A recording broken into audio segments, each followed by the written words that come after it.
반갑습니다. 이번에는 질문에 답하는 시간이 되는데 어떤 질문이 올라와 있느냐면요.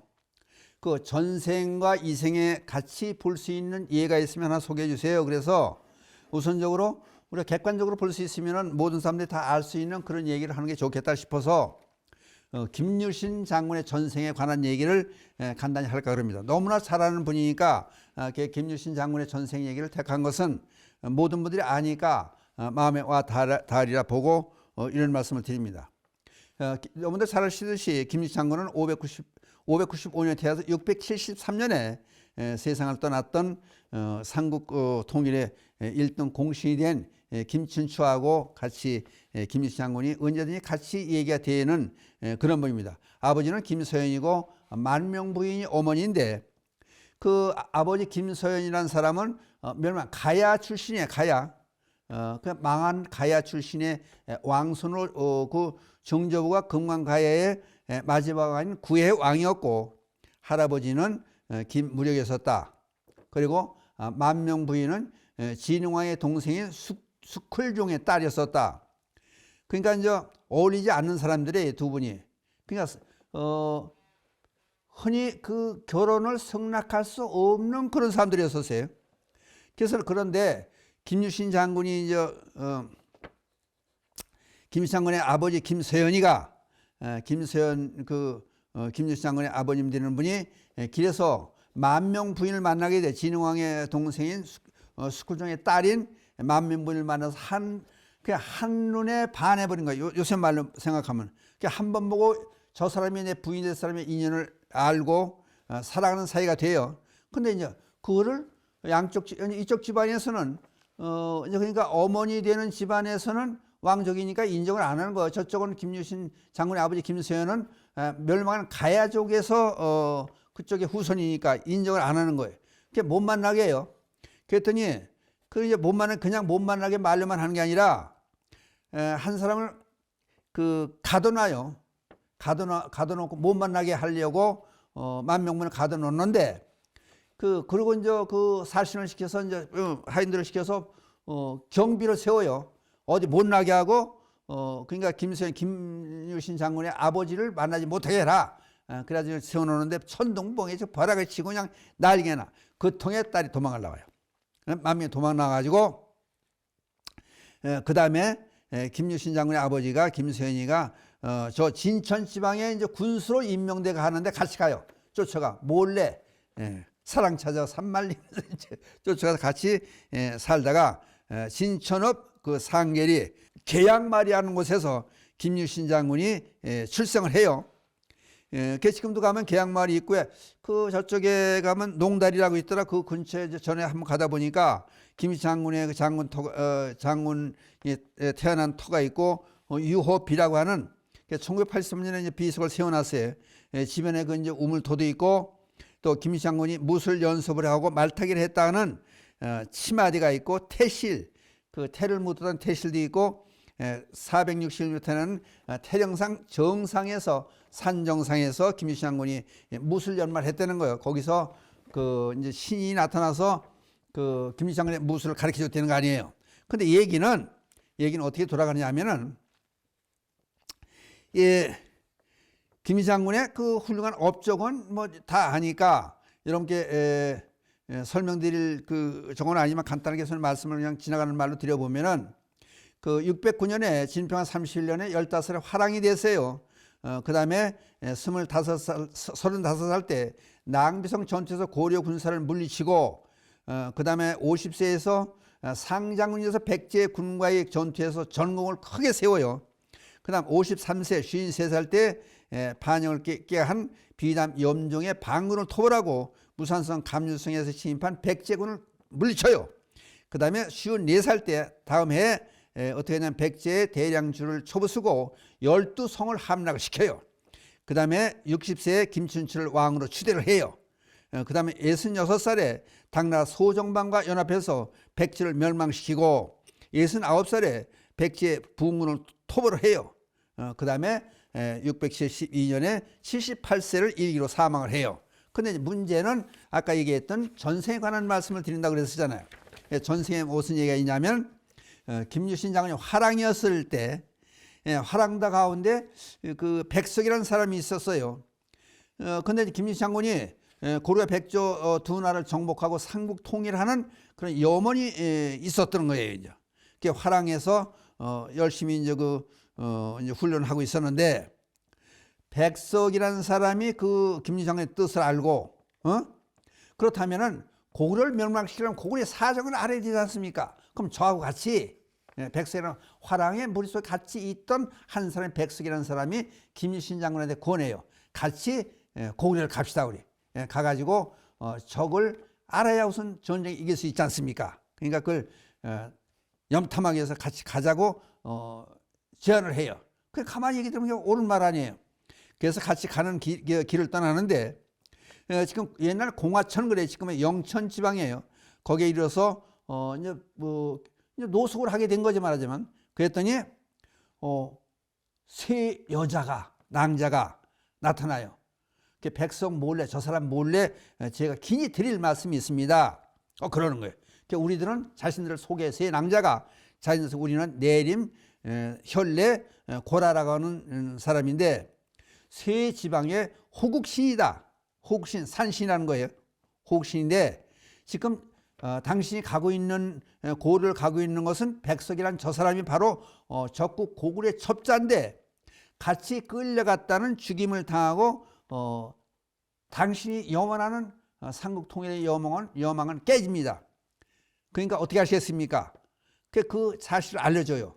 그러니까 얘기를 이제 들은 거예요. 이제 산신들로 하여금 새 산신으로 하여금 얘기를 들은 다음에 김유신이 백석에 그래요.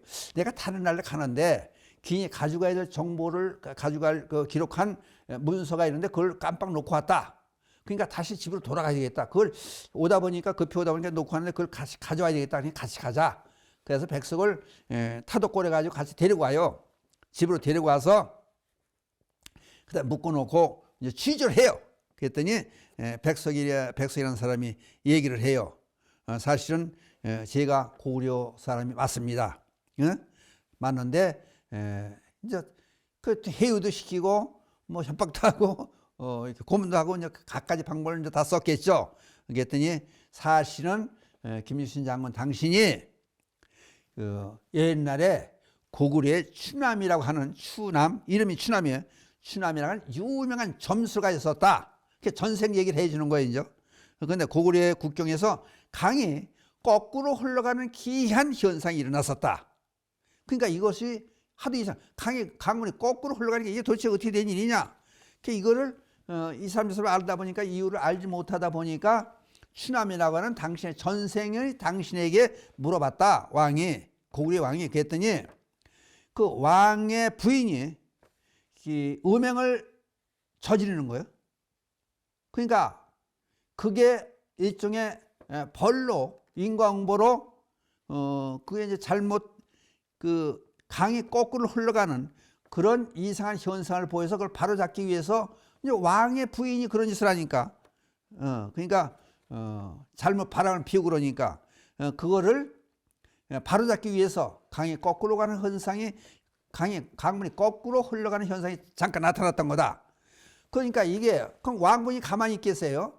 왕도 자기에 대한 일종의 모욕이 되니까. 그러니까 네가 얼마나 하나 보자. 네가 바른 말 하나, 거짓말 하나 살펴봐야 되겠다. 그래가지고 이걸 이제 그러면 시험을 해볼까? 네가 그만큼 유명하게 신기하게 잘 맞춘다면은 내가 문제를 낼 테니까 한번 맞춰봐라. 그래서 맞지 못하면은 잡아 죽일 그런 계획으로 상자 속에서 쥐를 한 마리 집어넣어요. 그러고 물어요. 저 상자 속에 뭐가 있는지 알아맞혀봐라. 네가 그렇게 용하고 잘 맞히는 점수를 가라 그러면 알아맞혀야 될 거 아니냐. 그랬더니 김유신의 전신인 추담이라고 하는 사람이 그런 얘기를 해요. 저 상자 속에는 쥐가 8마리가 있습니다. 그러니까 왕이 쓸데없는 거짓말 하지 마라. 너는 완전히 사기꾼이다. 그래가지고 쥐를 한 마리 넣었잖아요. 상자에다. 그래가지고 8마리라 그러니까 허무맹랑한 얘기를 하니까 이게 사기꾼을 불러다 잘못해가지고 왕가를 모욕 주려고 하는 그 이상한 그 해석을 해가지고 사람들을 혼란케 만드는구나 그래가지고 죽여요. 죽이려고 그러는데 죽이기 전에 이 수담이 그런 얘기를 해요. 어차피 죽는 건 아니까 내가 이 다음에 신라의 대장군이 돼서 당신 이 나라를 멸망을 시킬 것이다. 그렇게 얘기를 하는 거예요. 그러니까 결국은 그런 얘기를 마지막으로 죽어요. 죽임을 당하는 거예요. 김유신의 전생이 죽임을 당했더라. 그런 다음에 보세요. 그러니까 이제 사형집행을 시킨 후에 그 이제 상자를 어차피 상자에 집어넣은 쥐를 꺼내낼 거 아니에요. 그 상자를 이렇게 이제 열어가지고 이제 한 살씩을 해. 이왕이면은 저 들어갔던 상자를 한번 잡아봅시다. 우리 쥐를 잡아봅시다. 그랬더니 쥐가 결국은 새끼를 7마리를 갖고 있는 쥐였었어요. 그러니까 어미 한 마리에다가 새끼 7마리를 갖고 있었으니까 김유신의 전생의 몸인 추담이 얘기했던 쥐가 8마리 들어있다는 얘기가 맞은 거예요. 그러니까 이 왕이 이제 고구려 왕이 정신이 벌쩍 드는 거예요. 그러고 있는데 며칠 있다가 꿈을 꿔요. 꿈을 꾸는데 왕의 꿈에 뭐가 나타나냐면은 추담이라고 하는 자기가 이제 사형을 시켜서 죽은 그 사람이 점술가가 신라의 서현공이 누구예요? 김유신 아버지지. 김유신 아버지 서현공의 부인의 품 안으로 드는 꿈을 꿔요. 그러니까 아주 꿈도 또 기가 막히게 맞추는 꿈을 꾼 거예요. 김유신이 신라에서 태어나는 그 과정을 꿈으로 알게 된 거예요. 그랬더니 어떻게 한 거예요. 그러니까 이건 안 되겠다. 그만큼 유명한 그 강물이 거꾸로 가는 걸 맞추는데 그게 거짓말이라고 그랬더니 아니 그건 보통 사람이 알아맞힐 수 없는 거 아니. 쥐가 들었다 한 마리 들었다는 것도 맞출 수 없는 사실인데 상자 속에 집어넣은 쥐가 새끼를 7마리 가지고 있다는 것까지 해서 8마리 하고 얘기를 해줬으니까 이건 누구보다 귀신 같은 사람 아니에요. 그러니까 이게 저런 그런 예지력이 많고 그러면은 그 죽기 전에 그만큼 다짐을 하고 죽었던 신라의 왕이 대장군이 돼가지고 고구려를 멸망시킨다는 아싸리 그런 싹을 없애버려야 되겠다 생각하고 백석이라는 사람을 보내서 화랑에 들어가게 해서 결국은 김유신을 유인해서 데려오게 하는 그런 역할을 시켰던 거예요. 그 중간에 이게 탄로가 난 거지. 그리고 결국은 그 마수에서 벗어나서 김유신 장군이 결국은 아까 이제 그 큰 공을 세우고 그래 훌륭한 사람이 됐다고 하는 그런 얘기를 김유신 장군의 전생 얘기를 통해 들었고, 그럼 우리는 한 번쯤 생각해 볼 것이 여러분들이 많이 알고 있는 김유신 장군의 얘기를 전생의 얘기를 끄집어내서 믿거나 말거나 한 이유는 그렇게 우리가 전생에 있었던 사실들이 이 생으로 이어진다는 것과 그 다음에 또 한 가지는 서로가 원한을 갖고 원수지간이 되어서는 안 되겠다.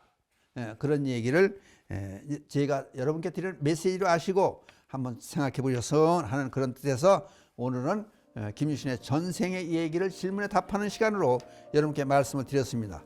오늘은 간단하게 시간이 좀 짧은 것도 같습니다만은 이상으로서 오늘의 말씀을 끝내고 마지막에 나오는 개성을 읊조리면서 이 시간을 마칠까 그럽니다.